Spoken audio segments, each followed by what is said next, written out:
I love this concept you posted about. The best time to get a sale is right after you close one. Oh man, I I did. I, I love this. I want to hear your perspective because I say this all the time internally. It's just this level of confidence that you start giving off. But I remember this when I did door-to-door security sales. I was in college and I was going knocking on doors, selling security in Indiana and in Missouri or whatever, Memphis. There you go. And one of the things that I would notice was when we closed, I knock on a door and I get a sale, and I talked about this in that post. It was amazing how when I went to knock on the next door, I often got a sale, or within the next few doors, I can get two sales in that neighborhood. In my mind, I'm just like thinking, what happened? What happened to the 20 doors before that first one?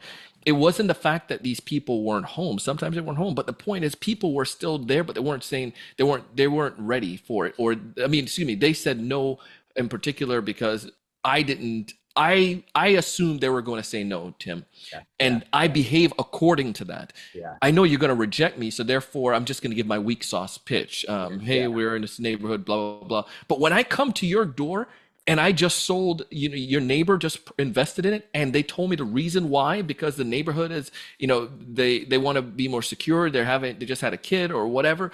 I just feel so much more confident that I'm not scamming people. This stuff is real, that it's Yeah. solving real people's problems. And then I come to your door and I say, hey Tim, we just helped the Johnsons next door. Confidence go up. You know the Johnsons, and there's a level of strength there.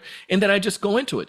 I'm not desperate. I don't have commission breath anymore. I'm just telling you because this is what's going to happen. I already made $400, so now it's going to be 800 on this. This, I love but that. it Never just heard. makes such a big difference. Yeah, But then the same thing happens too when it comes to prospecting over the phone.